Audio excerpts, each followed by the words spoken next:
Hello everybody, welcome to this week's live stream. 50 seconds late today. I don't like being late.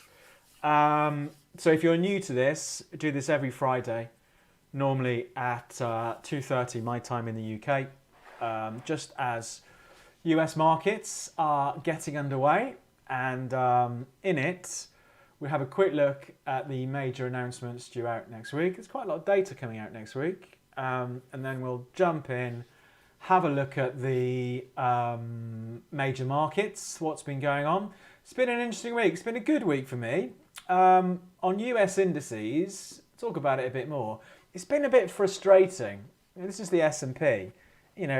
All this week we've had this sort of strength, and it looks like, okay, we're going to get a trend underway. And then bang, it gets slammed. Same again yesterday. I bought the dip yesterday, so I think I am still long the S&P. But both the S&P and the Nasdaq have both struggled to find any momentum this week. But anyway, good trades to me this week. FTSE, bought the FTSE earlier in the week on the little recovery. That's been going okay. And I bought the Bund as well, the German bonds. So that's had a good week. And there's lots to talk about today. We've had a break up in the dollar index, which I think is interesting for next week. So 2-year highs for the US dollar today.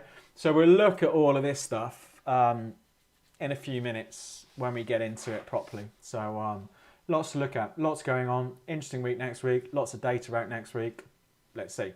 And also, if there's any markets that you would like to look at, if you're live on the YouTube chat thing now, if you put it in the YouTube chat, that'd be great. And then we'll have a look, once I've looked at the markets, the usual clutch of markets, we'll take a look at any stuff that you want looking at. And if you are watching, if you could click on the like button and help all the YouTube algorithm stuff, that'd be good as well. Okay, so a strongish start at the moment. US market's just opened properly. Strong start. Like I say, I'm long the S&P. It'd be good if we get another break today. Let's see. Let's see what happens. But I buy the dip. But let's look at that in a bit more detail in a second. Let's get some housekeeping out of the way. This presentation is only for educational purposes. It does not contain and should not be construed as containing investment advice or an investment recommendation or an offer of or solicitation for a transaction in any financial instrument. David Jones accepts no responsibility for any use that may be made of these comments and for any consequences that result. You should consider whether you understand how spread bets, CFDs, futures, foreign exchange work, and whether you can afford to take the high risk of losing your money. Trading is risky. Okay, that's that done. Webinar. I'm doing another webinar next week on Wednesday evening. I run a couple of trading courses, and a lot of the stuff I do, the 2 trades I did this week on the FTSE and the something else, the Bund, they are medium-term trades based off hourly charts, and that's covered in my trading course. But what I've also been doing for quite a few months now is day trading, so short-term trading, particularly on the S&P, but also the Nasdaq. And I've been working on the last few weeks an additional complementary approach for my short-term trading. It's only a few weeks in. If I was a YouTube trading scammer, I tell you it's brilliant, it's the holy grail. What I can tell you is it's made money. Yeah, there's still some areas of refinement, but I'll talk about it next week in next week's webinar. It's a really simple approach. So I'm doing this webinar next week on my day trading approach. 7 o'clock next Wednesday evening. I'll talk about the other stuff I do for day trading, but I will talk, for those of you in the WhatsApp group, you've seen all this before, but I will talk about this new approach as well that I've been working on the last few weeks and how it works and how I'm looking to improve it.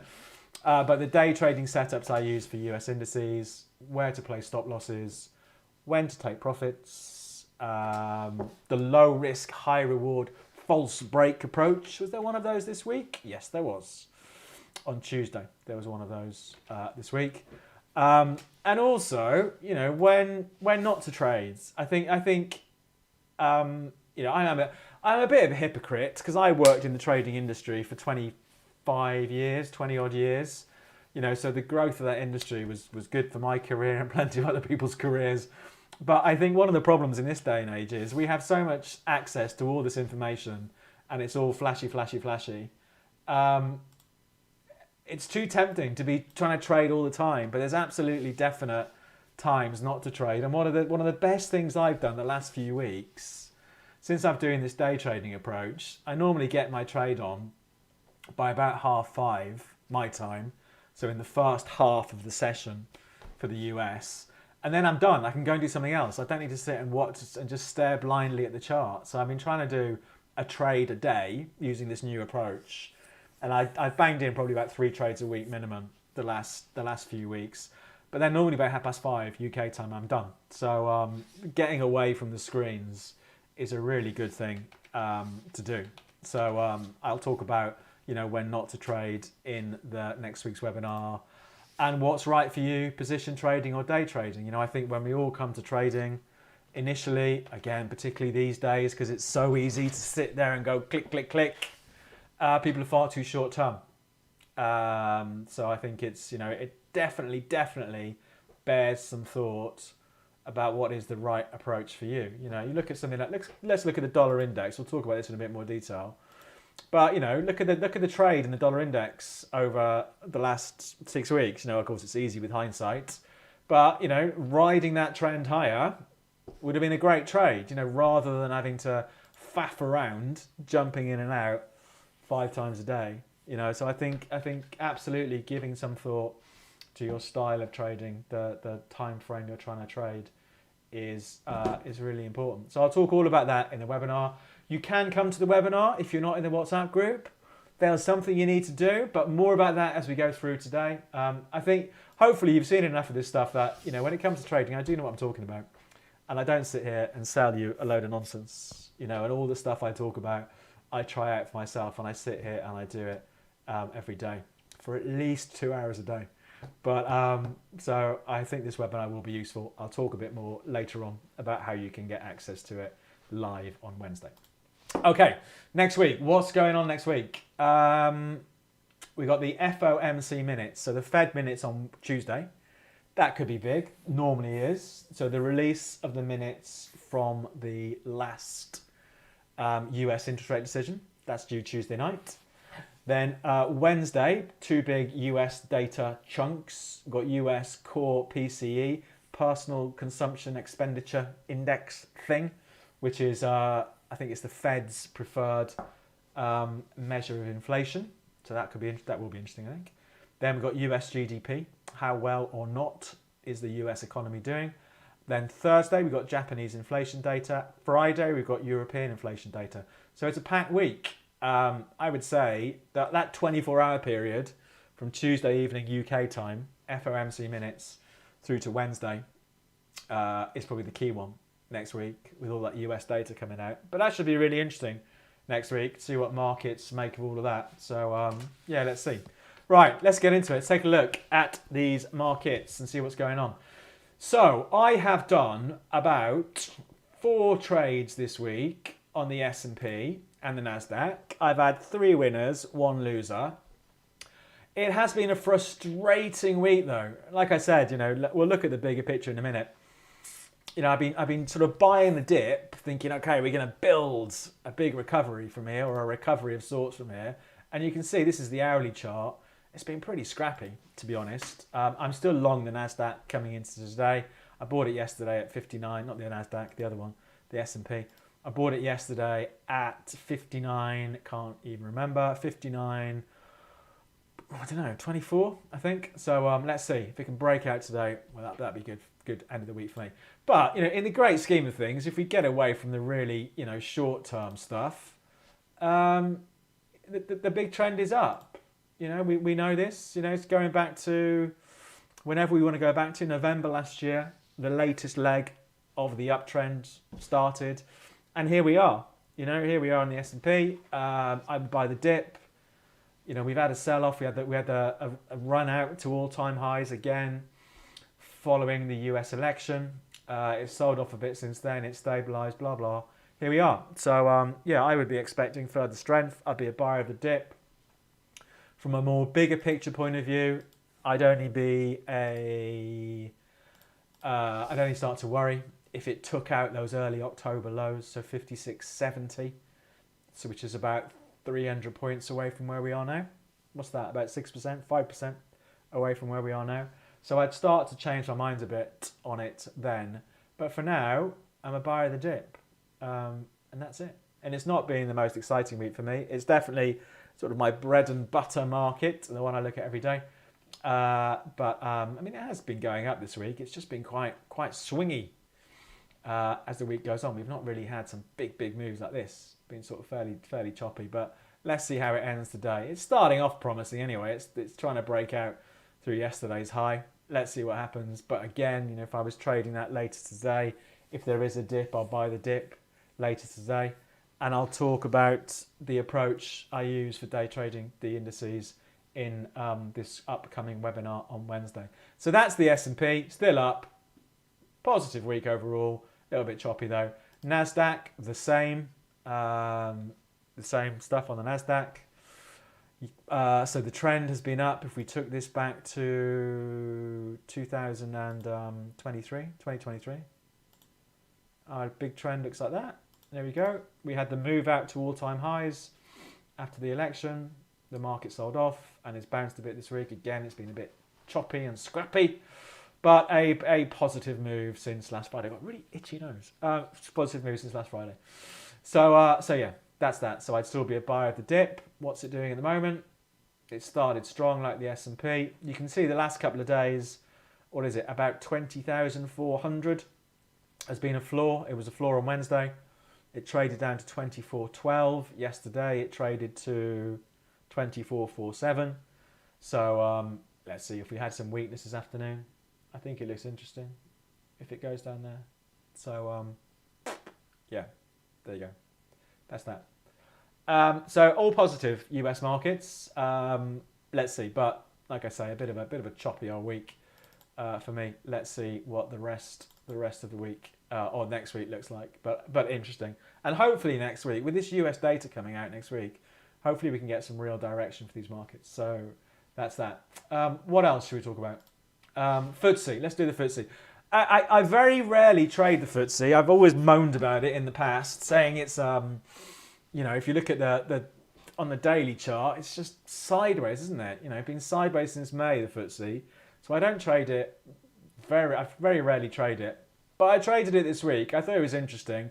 On the daily chart, you know, it came back to whenever that trend goes back to COVID. There you go, the COVID trend. So a 4.5 year trend line came back to that. We had the old lows in whenever it was in August at 79.06.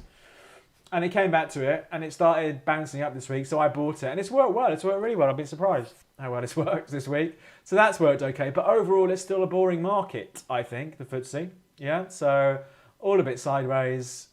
Good run this week. That trend, I bought in here somewhere. I can't even remember where. Here. 80.95 or something. And it's really accelerated over the last day or so. So that's good. You know, let's see what happens with the FTSE. Pound weakness today, which always helps the FTSE. We'll take a look at the pound in a minute. So yeah, that's been positive, but it still remains to me something of a boring market, the FTSE 100. The DAX, the German, again, you know, a little bit boring over through November, but it did hit all-time highs in October. You know, so again, I'd be buy the dip on the DAX. I suppose if you thought it was going to run away now higher, I'd be a buyer of the dip with a stop under the low we saw this week, 18,800. So, but it's a bit. There you go. There's the hourlies. You can see it's all a bit chop, isn't it?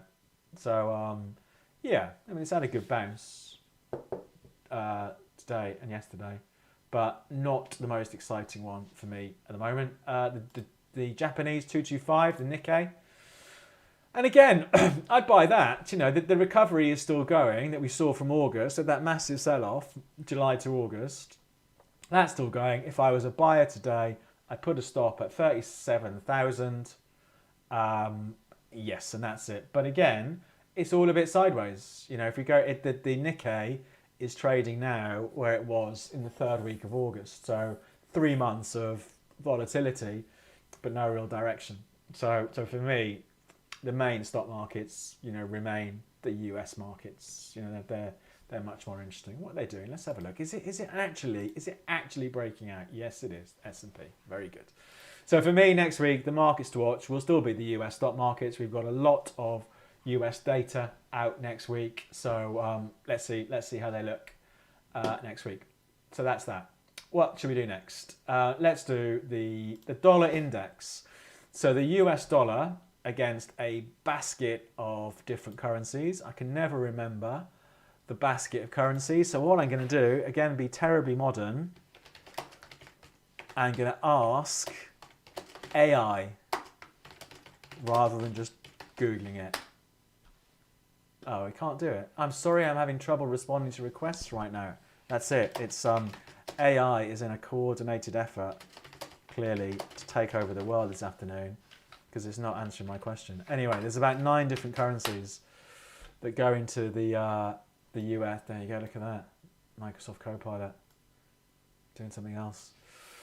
9 different currencies that go into the basket. The biggest weighting is against the euro. I had this move this morning through the highs from October last year, which means we've seen a 2-year high today on the dollar index because it's the highest it's been since November 22.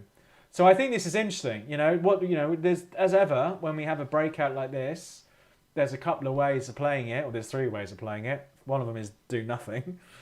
The other one is, okay, this is the start of the great big trend higher, the next leg of the trend higher in the US dollar. Is it going to go back up to the old September 22 highs? And the other way of trading it is treating it as a false break and saying, well, it's spiked up today for whatever reason, and it's going to sell off and go back into the range. I don't know what. At the moment, I'd still be a buyer. I'd still be a buyer of the dip. So I think it's interesting. On the RSI, there is divergence where the market's moved to a high and then moved higher still. The RSI has made lower highs. So that is bearish and is the sign, can be the sign of a trend running out of steam. Let's see. But that's a really interesting market to watch next week, particularly given we have all that US data out. So that's that, which of course has implications for lots of other markets.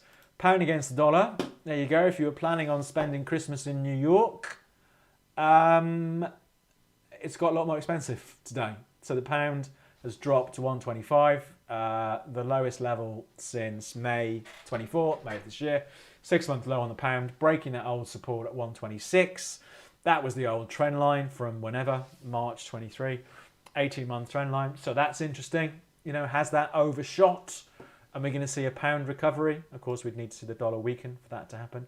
But that's interesting. 123, I think, is the next big level for the pound. So that's the pound against the dollar at a 6-month low. Let me look at euro dollar. Euro dollar, well, how low did that get today? That got back to 103.30. So that's the lowest, the euro, the lowest since November 22. So a 2-year low on the euro, which of course ties up with a 2-year high in the dollar index. So that's broken a big level. It's only 1 day of a break. So again, what happens next week? Let's see. Let's see what happens. But I think that's really interesting now. FX markets after being a bit sideways for a while. And there's dollar yen, which has just again continued its trend higher. So yeah, lots going on there with that break in the dollar. So for me, not one for today, but one for next week maybe. See what happens with that one.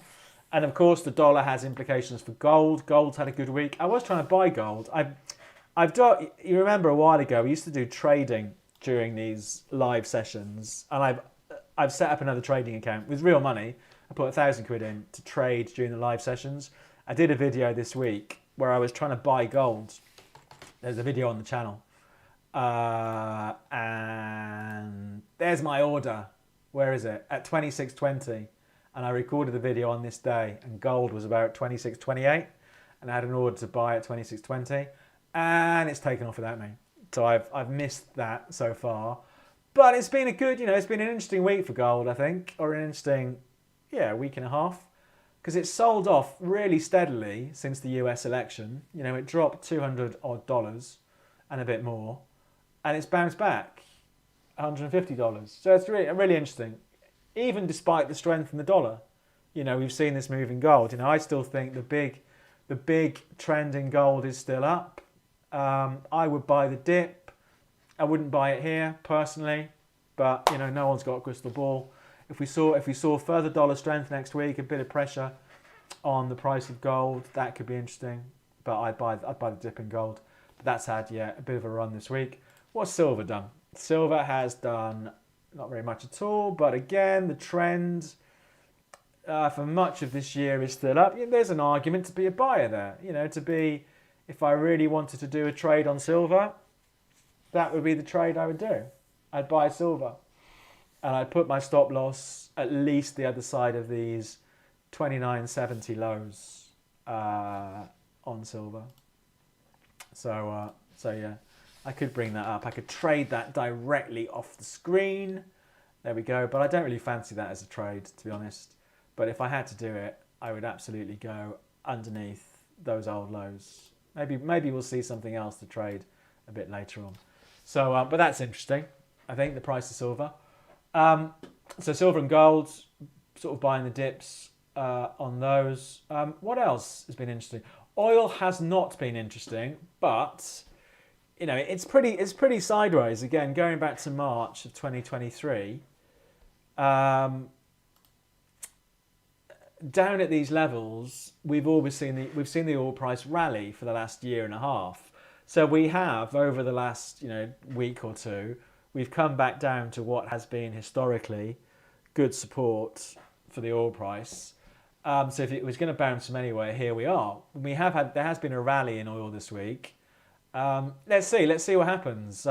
It's been pretty good. It's turned around. It's moved $3 this week. So yeah, but it's just been all a bit sideways overall. You know, they're fairly short-lived trends so far on oil, but absolutely, I'd be a buyer of the dip on oil. But natural gas, once again, natural gas does its thing. This is interesting, natural gas. I mean, it's had a great run since the beginning of November, when it was trading around 215. What's it touched today? It touched 340 today, so that's 125. So that's a 50% move in natural gas this month. So blah, blah, blah, all aboard the natural gas train is leaving the station, all of that. But it's interesting what's happened today, that this level from Jan, early in the year, it hasn't broken it so far. This is the big level for me, 345 on natural gas. So if I had to do anything on natural gas, I'd probably go short. It's been pretty sideways overall, sideways in a big range for 18 months now, and we're at the top of the range. So I think that's interesting. So another interesting market to watch. I have not traded natural gas at all much this year, because I just hate it, to be honest. It's a stupid market. It turns around too quickly. So I'll try and buy into a trend, and then it just has reversed that trend. So I find it quite a frustrating market to trade, so I've not done much at all with it. But interesting to see what happens up here. It's also overbought for fans of the old RSI. It's overbought up there. An interesting week for natural gas. If it broke 345, 350, I would change my mind. And we're going all the way back to 10 if that happens. But yeah, that's another interesting one to watch next week. I think natural gas. But for now, yes, it's had a brilliant November, but it has, so far at least, stumbled exactly where it's been stumbling for the last 12 months, up at 345. So yes, let's see what happens with that. So we've done all of those. Bitcoin, what's Bitcoin done today? Nice little, oh, look at that. It is going to get, did it do 100,000 today? 99.5 today. I wonder what happens. I mean, I'm sure I said last week, I thought it was going to go to 100, because why wouldn't it, But interesting, isn't it? If it gets to 100, do all the hodlers think, right, that's it, let's dump them? So I would say that 100 has to be at least a temporary psychological barrier, at least for Bitcoin. But, I still buy the dip. The trend has been up all this, going back to 22, and the trend has been up. Eventually, again, it broke out when it broke through 74, 75 around the election. And here we are, just shy of $100,000. So interesting. Another interesting one for next week. And if it breaks 100 grand, does that suddenly kick off a whole new mania again? And everyone says, right, this is the start of a run to 1 million for Bitcoin. Who knows? But it's fascinating to watch. And, it's a market that hit all-time highs today. So I would always be a buyer of markets that are hitting all-time highs. It's just a question of where does your stop go? And at the moment, the closest I would want my stop is the other side of 85. So interesting to see what happens if it sells off from here. Where does the sell-off stop? All the usual. Let's see what happens. And I think that's it, isn't it? Is that everything? Just a few other bits. Orange juice. I mentioned that in the WhatsApp group today. I mean, orange juice had a great run in 2022. Orange juice was about 122 a whatever. By November 23, it was 433. So it didn't quite quadruple in value, but it did have a big old move. It's been quite choppy since then, and yesterday it broke out to fresh all-time highs. Again, freshly squeezed all-time highs in orange juice yesterday. So interesting, but it had been trying to break out and never getting anywhere. Let's see if this is any different. And what's the other market? Coffee hit all-time highs this week. Coffee, is this Arabica or Robusta? Coffee Arabica. So that's had a good trend since whenever it is, October 23. And here we are, November 24. The price of coffee is, how much bigger is that? It's, again, not quite doubled, but up, 70% or something in a year, the price of coffee. So that's interesting, to take it outside of the financials. So yeah, lots to watch, lots to watch at the moment. So for me next week, as ever, US stock markets, see what happens. Does it get a bit of momentum on? Oh, it's getting a bit of momentum today. Lots of US data next week. Let's see what happens with that. US dollar, because today, here we are hitting a fresh 2-year high today, breaking out through the, whatever they were, November 2023 highs. So that's interesting, which, links into gold and silver and everything else. Bitcoin, because it's near the 100K level and it hit all-time highs yesterday actually. So that's it, loads to watch. My focus as usual, day to day, will be on the S&P. And that's it. So now if there's stuff you want looking at, if you want to bang it in the chat, I can see there's a few questions in already. So I'll come to those in a few minutes. So just a little bit of a promotion for me. I run a WhatsApp group. I've been running it for 18 months now. A daily update from me in the morning, an update of the levels I'm looking to trade or where I'm looking to put stops in the afternoon on US indices, markets I'm watching, trades I'm running, Q&A, all of that stuff. If you want to try that, you get access to all the webinars I run. Use the code YouTube. To go to the website. All the links are in the description of this video. Go to my website. You can sign up for the WhatsApp group. You only need to sign up for a month minimum. Use the code YouTube. You get 20% off the first month, and you can try that. And that's a sample of what it looks like. But what you can also do, if you'd like to attend this webinar next... oh God, my mind's gone blank. Next Wednesday, this webinar I'm running on day trading, I've got a commercial agreement with a broker, and I've had it for a while. I talk about it now and again. If you go to bit.ly/David Trade, again, the link is in the description to this video. Sign up for an account and put some money in there, let's say at least $100, and then email me to let me know you've done that. I'll invite you to the webinar. If you're in the WhatsApp group, you don't have to bother because I'll put it in the WhatsApp group anyway. But if you want to try it, if you don't want to sign up for the WhatsApp group because you can't afford to sign up for the WhatsApp group, but you want to try it, so you want to attend this webinar on Wednesday, and there will be a recording available, go and open an account, put $100 in with the broker, send me an email, because I won't know you've done it because of GDPR and all that. Send me an email telling me you've done it. I'll double check it, and you'll get an invite to the webinar on Wednesday. And you go to bit.ly/David Trade. Once you've done it, drop me an email, dj@davidjonestrading.co.uk. That's it. And I'll put all of this in the description to the video. You'll get invited to that webinar on Wednesday, where I will reveal the all-new S&P/NASDAQ day trading approach. Like I say, I've been running this thing for for about 4 weeks. It's done all right. It's made money. It's not lost money. It's definitely got some more refinement in there. It's a really simple approach. And it addresses one of the issues I've always had with trading is trading breakouts. And I've said I think for years probably, I need to try and come up with a way of trading breakouts. And this approach on day trading indices is one of them. Anyway, there you go. So you can either join the WhatsApp group, open up an account with these guys, try them out. I use them, it's there at the bottom. I use them because it's very easy for me. If I want to trade the S&P, I can click on here and I can trade the S&P direct from TradingView. I use TradingView for all my charts. There's my account linked in down there. I've got 1,000 quid in the account for the YouTube. This is the YouTube account, separate to my other account. And I can put buy, sell, stop in.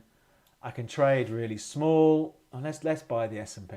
Let's do something rather than talking about it. Let's do it. So I'm going to buy. I wouldn't do this trade. I'd rather buy the dip in the S&P. But let's buy the S&P. So I'm going to buy the S&P. I'm going to do 0.1. I think that's the smallest I can trade. I'll put a stop loss at 59.10. My risk is £5.95. There you go. You can trade really small. I can trade much bigger if I want to. If I click on buy, bang, it's done. And it does a little, I don't know if you could hear that, little tinkle like that. So that's it. So for me, I like the account because it's straightforward. It links to TradingView. It's tight spreads, no nonsense. I do all my charting on TradingView. So that's why I use these guys. The guys I've worked with in the past. So there you go. That's it. And I'm already up. I was up 7p then. So yeah, but it's really good, I think, particularly if you're new to trading and you don't want to risk loads of money, you can trade really small. So all the details are there. Right, that's it. What are we doing? Let's go back and have a look at the stuff that you want to look at. Let's have a look. Slightly random question, but for someone looking to make $1,000 a month from trading, what's a sensible account size you need to do that? Right, let's start from the sensible answer. The sensible answer, as I always say, 75% of people lose. Yeah, so if you're new to trading, go into it with the assumption you're going to lose money, right? So actually, if you're going to trade, don't. Go and do something much more productive instead, because 7 out of 10 people lose, yeah? So I would say, don't come into it thinking, I want to make 1,000 quid a month, how do I do that? Come into it thinking, right, I want to try and avoid being the 7 out of 10 people who lose. That I would say is the right approach first of all. And then to go back to the £1,000 a month, £1,000 or $1,000 a month, whatever it was, doesn't matter. Don't believe all the rubbish out there about how easy trading is and you can make 50 grand in half an hour standing on your head. We know that's nonsense, don't we? If you watch enough of my videos, you know that's nonsense. $1,000, let's say you could crunch out 2% return a month, 24% a year. Let's say you could do that year in, year out. You'd be a superstar trader. Yeah, so for that size, that's 50 grand. You need a 50 grand account. You crunch out 2% profit a month. That's £1,000 profit a month. That's probably not what you want to hear, 50 grand account to get 1,000 quid a month. Yeah, but that's me answering the question sensibly, because most people lose. In 50 years' time, the whole world of trading will be different. I won't be here anymore, but there'll still be 75% of people losing. So I think, don't go into it and think, oh, if I have a 5 grand account, I can make 1,000 quid a month. Because I'm not saying you can't. I'm just saying it's highly statistically unlikely. And if there are 100 people going to do that, I would bet against all of them because the odds are in my favour. So I think, go into it with your eyes open. Every week I do. I still have days, and people in the WhatsApp group know this. I still have days where I look at it and think, I do not have a clue what I'm doing. You get days think it's just all Greek, and then there are other days where you're in step with everything. But there are days when I look at it and think, I've not got an idea what I'm doing today. So I'm going to go and do something else. This S&P this week has been really frustrating. I've made money, but it's been a right grind, trying to scratch money out. So in terms of percentage, let's say, okay, let me give you an example of my trading week. So let's say I risk losing 1% of my account. So again, to make the maths easy, let's say my account is 10 grand and I'm risking losing 1% of my account on every trade. So I'm risking losing 100 quid on every trade, yeah, on a 10 grand account. And you could be more aggressive than that, obviously, but let's say that's my risk. This week, I have made 1.5 times my risk. So on a 10 grand account, having 3 winning trades out of 4, it's made 150 quid this week, for example. Yeah. So and that's a week where it's been a good week overall. It's been hard work. There haven't been any big swings in my favour. I would have made more if that would have happened. And also, I've been quite fortunate and have had more winners than losers. So it has been a good week from that point of view. So there's lots you need to think about, but I would never want anybody to go into trading thinking it's easy money. So you've got to approach this sensibly.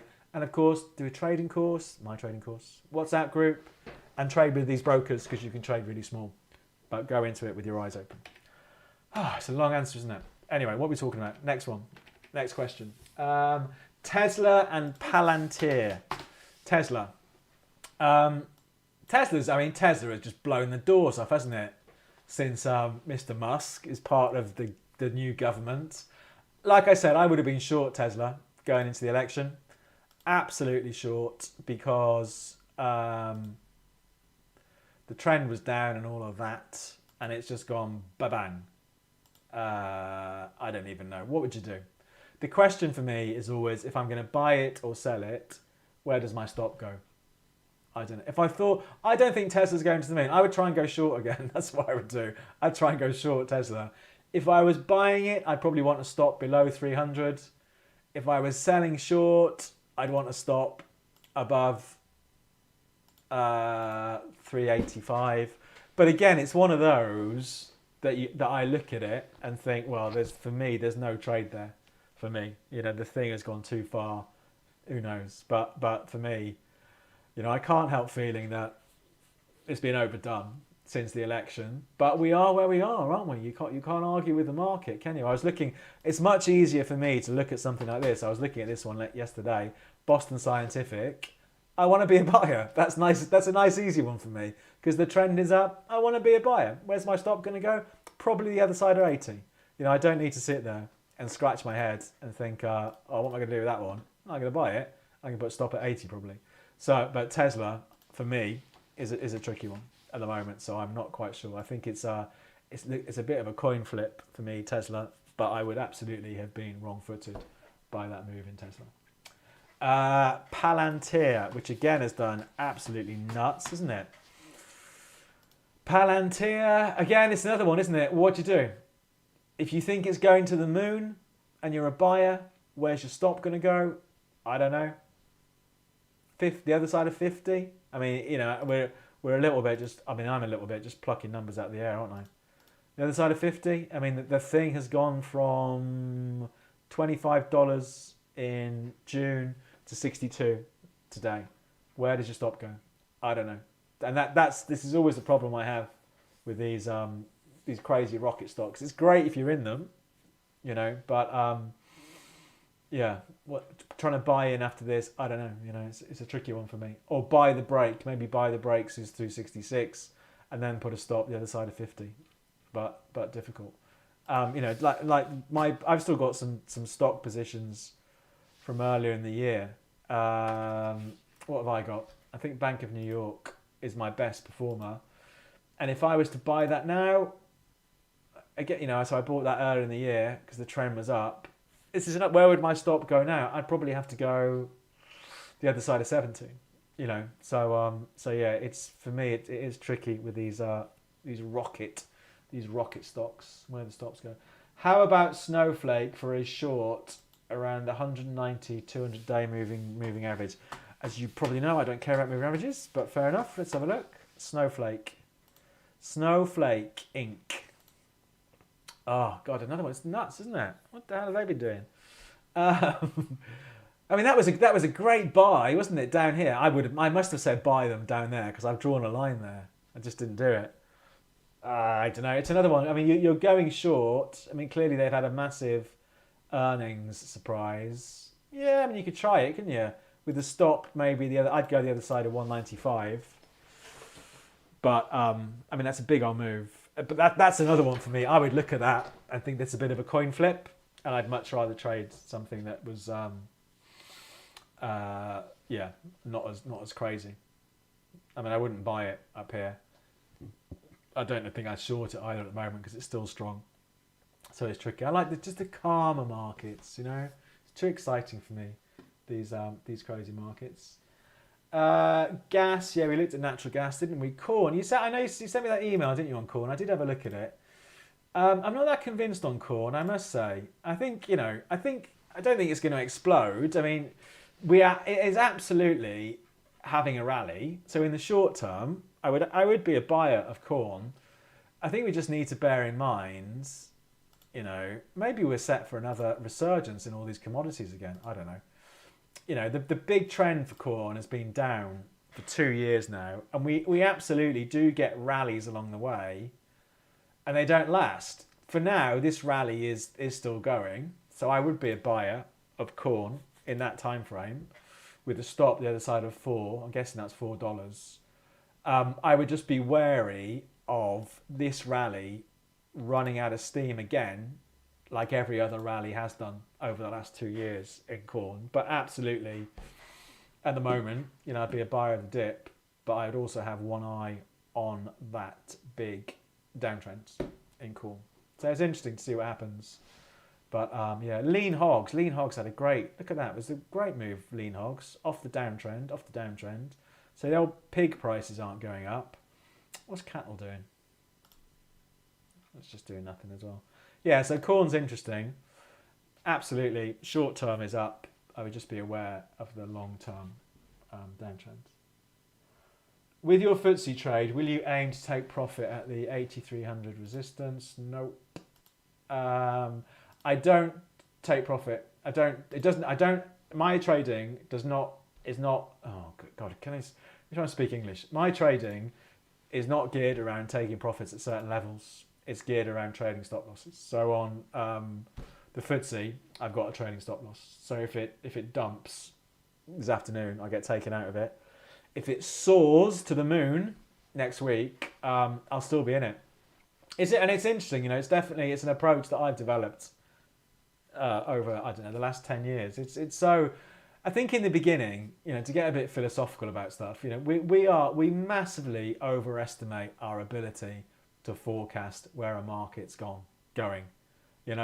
So for me, it was so frustrating coming out at targets only to see a market move much higher. So for a long time now, I've been very much trading stop losses. So we've got a trailing stop on. This is the FTSE. Let's see what happens. Give the trade time to go. Maybe it's going to go all the way back up to 8,400, which is only 140 points away from where it is now. Or maybe it'll collapse this afternoon. So for me, I don't think about. I might have a look and think, oh, maybe it's going to go up there, but I do sort of come out of it on a trading stop. Can we have a look at the Brazil 60, Kev? Yes, Brazil 60. Brazil 60. The Brazil 60. It's not coming up. Brazil 50. I got the Brazil. I'll do you 50. Do you a discount.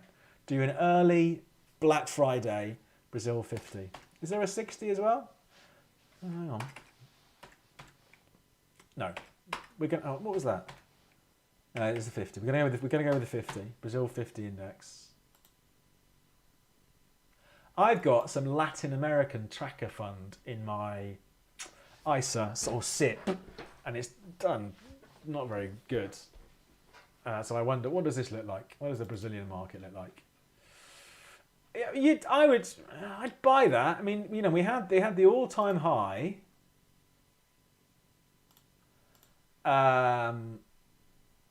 In June 21, so 3 years ago, and the old Brazilian broke through it in August, but it is really, I mean, that's a beautiful downtrend, isn't it? From there, just like seesawing its way down. I mean, that sort of spike messes it up a bit. So I would buy it, just not yet. I think it's interesting when it stops dipping, and at the moment for me, it's still dipping. So I think that's a buy with a stop the other side of 20,600. When this slide stops, assuming that is a valid breakout. It could be a false break. Obviously, we don't know. So I would buy that. So that for me is an interesting one. Maybe this time next week, let's have a look at it again and see where it is this time next week. The old Brazilian 50, the South African 40. South Africa. Oh, I can type South Africa. South Africa 40, the South African top 40 index. Top 40 looks good, doesn't it? I think that's better than the old Brazilian, that one. Brazilian's good, but that was a buy back on Monday. That is the TARDIS trade of the week. Lovely uptrends since whenever. Breaks out, pulls back, faffs around the old breakout level, and I would buy.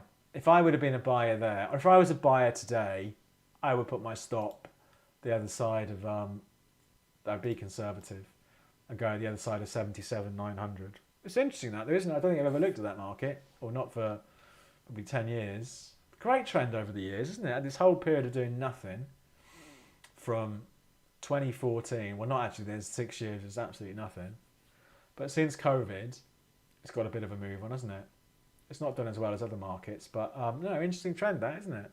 I think. What's the Australian market doing? Let me talk about that. The Australian market's strong as well. Still long Aussie. I'm still long that from May, I think. That's getting a move on. Yeah, nice one. Euro dollar. I think euro dollar is interesting. I don't know what I would do with it. You know, it's just today moved to we're on a 2-year low for euro dollar. So it's place your bets. Is this the start of the next leg lower for the euro, or is it a false break? So the aggressive trade, buy it with a stop. The other side, I'm going to buy it. I'm going to do that. I wouldn't actually do this with a bigger trade, but I'm going to do it just because I've got itchy trading fingers this afternoon. I'm going to buy that. I'm going to take the view. This is a false break, right? The trend is absolutely down. So I am flying in the face of this trend that's been in place in September. But I wonder if the move we've seen today is a bit of an overreaction. The market has a bit of a wiggle higher and then dumps again next week. So what I'm going to do, let's set that trade up. So this is the aggressive trades, right? And again, I'm not going to risk masses of money. So we'll do the click on the old doodah. So what's the low for the day? The low for the day is, how low has it been? 103.32. All right, let's go 103 as a stop, right? So we'll do 103 as a stop, and we're going to buy it. And I'm going to risk a massive 25 quid or something on it. Let's go, because it's a Friday afternoon gamble trade. And we're going to buy. Bang! Done. There we go. I mean, so that's the aggressive trade. To take the view, listen, the market has overshot. But really, of course, look, there's the trend in the euro against the dollar, and it's down. So I would rather sell a rally. You know, so for me, the better trade is if we get a rally next week, perhaps up to 105 in a bit, that sell it again. Yeah, but it's really interesting. But you know, when we were looking at the dollar index, it's the same for the pound and the euro. This is the first day of a big level breaking. Let's see what happens next week.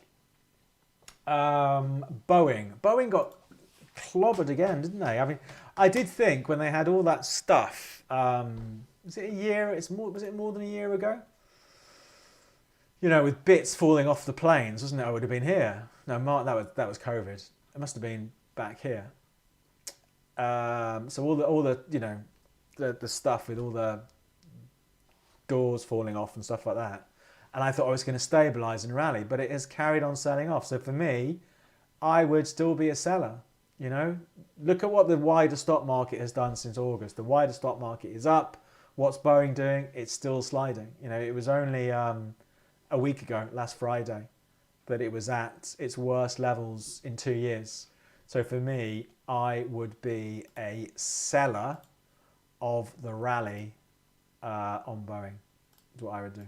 So yeah, the trend is still down. So yeah, no sign of a base just yet. It might be interesting, you know, if it gets down here, down to wherever, 113.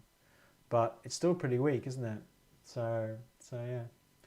I followed you on your Bund long, mentioned in the WhatsApp group. So far, so good. Yeah, it started off well, and then it sold off again, and it's done all right, isn't it? What target do you have in mind? Again, Nick, I'm on a trailing stop loss on that. So I'm going to run that and see what happens. So I'm in the trades from, I can't even remember. It was early this week, wasn't it? Was it here? It was here, Monday.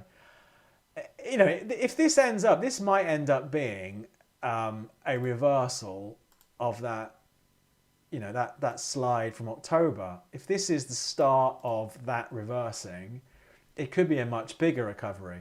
It could all go wrong, of course, on Monday.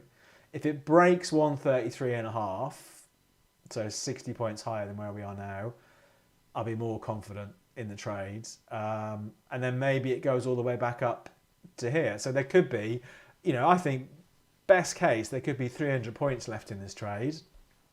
Worst case, I might get stopped out for a small profit later on today. So I think it's interesting because these bond markets, you know, they are all a bit choppy at the moment, you know, because of what's going on in the world, obviously. But yeah, that's the Bund over the European bonds over the last 18 months. It's all a bit sideways, and I put the trade on wondering, is this correction over? Are we going to see it climb higher? So I don't know. So I think potentially there's 300 points in it. Whether I'm still in there, if it gets that high, I don't know. But I got a trading stop, so let's see. Let's see what happens. I'm happy. You know, it's positive today. It's moved out to a new high today, hasn't it? So that's good. I mean, it's been a bit of a scrappy week overall, but so far so good. So let's see. Let's see where it is next week. MMM. So is that 3M? Is it? MMM 3M. 3M looks. That's a daily chart. That's gappy, isn't it? That's quite interesting, that, isn't it? Because I did think it had been sliding, and it has been sliding. But is it turning the corner? So for me, the trade here, one I would consider, are the fortunes of 3M on the turn. Yeah, we had whatever it was. I guess that's an earnings gap or something. So I would be a buyer, and as usual, if I'm going to be a buyer, the only question is, would I buy it today, or would I wait for more of a dip? And I don't know. So if I was a buyer, the closest I want my stop is 120. Probably for me, the better trade would be to be patient and see what happens. See if there's a deeper dip, and see what happens. You know. So, but yeah, I think that's an interesting one because that had been sliding since April May 21, and has turned the corner over the last few months. So that's an interesting one. But being patient, you know, at the start of a trend turning around is never a bad idea. And that's what I would try and do with that one. It's had a big move up, and I think let's see what happens. But that is an interesting stock. What are your thoughts on light crude oil? I mean, it is. I would say it's a buy, you know, because it's down here at the lows. But what I would also say is we're not exactly seeing a sharp reversal off those lows, are we, so far? So, you know, it's clearly 64 to 67 has been the lows for crude oil for 18 months. But at the moment, it's not exactly getting much of a move on in terms of moving away. So if I had to do anything, I'd be a buyer. I just, you know, I'd buy it. It's just been a bit unexciting, I think, crude oil. So, yeah. But based on what's happened this week, there could be a world war soon, couldn't there? So I don't have to worry about oil, by the sound of things. So do you suggest back testing the strategy and how to get rid of subjectivity? I don't back test. If I could, I probably would. But I don't back test.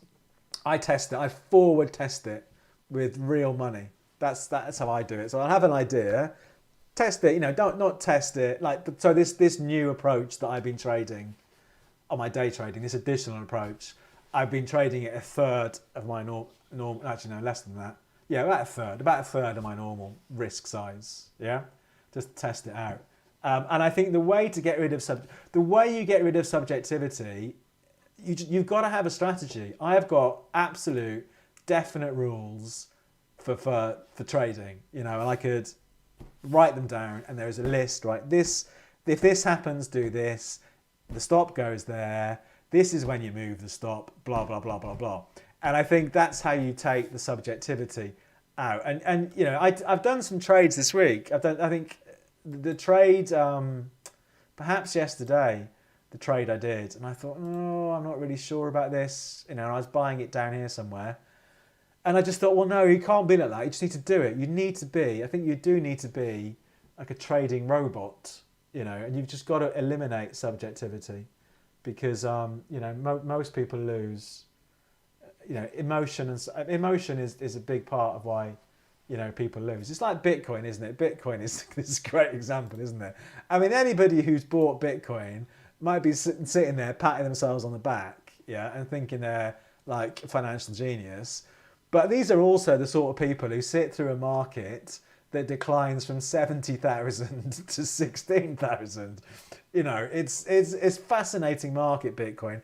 It's the worst market, I think, to teach you how to trade because these people just buy and hold on forever. And if it goes from $100,000 to $200, they'll be holding all the way down, some of them.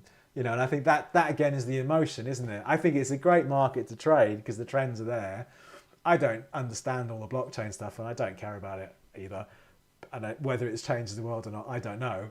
I would trade with the trend, you know. I think you just have that objectivity. You know, you've got to have definite rules. I think for trading or investing. You know, I talked about some of the investments I've got. Let's have a look at some of them. Hang on a second. There's that South American one. That's it. Oh God, I've had this thing for years. Look, it's done nothing. BlackRock Latin American Investment Trust. I got no idea. Why did I buy that? I got no idea why I bought that. I think I was buying the dip. I think it'd gone up and I bought the dip somewhere and it's done nothing. Oh, it's gone up a bit actually. I don't know. You know, but so I you know, I've got a stop loss on that and I will be out of that. You know, so I've got that.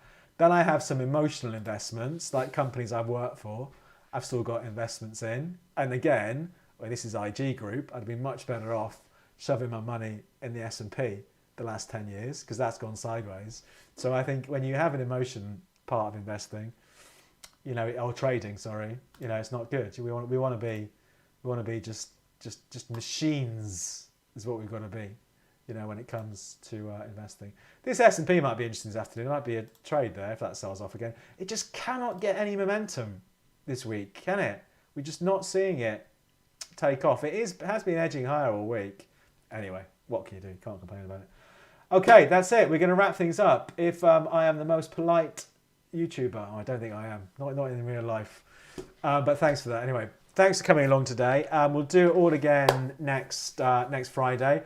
If you want to come to that webinar on Wednesday, and if you can't come, you can still have access to the recording if you are either in the WhatsApp group, or B, you open an account with my preferred broker, who I have got no hesitation in recommending, by going to bit.ly/David Trade. Once you've done it and you put at least $100 in, drop me an email and I'll make sure you're invited to the session on Wednesday. You know, it's really good because you can link it to TradingView, which is a big thing for me. I do all my charting now on TradingView. You know, I didn't a couple of years ago, but now I think it's really good TradingView, and tying it up with a broker makes it all nice and easy. Otherwise, we're all done. Have a good weekend. Exciting week next week. Lots to watch. US stock markets, the dollar, gold. Will Bitcoin go through 100 grand? All of this stuff. So yeah, lots to watch. Interesting week ahead. It's been a good week for me. I hope you've had a good week too. And see you all next Wednesday. No, next Friday for the live stream again, and hopefully next Wednesday for the webinar to talk about these day trading approaches. Okay. Good luck with your trading. See you next week.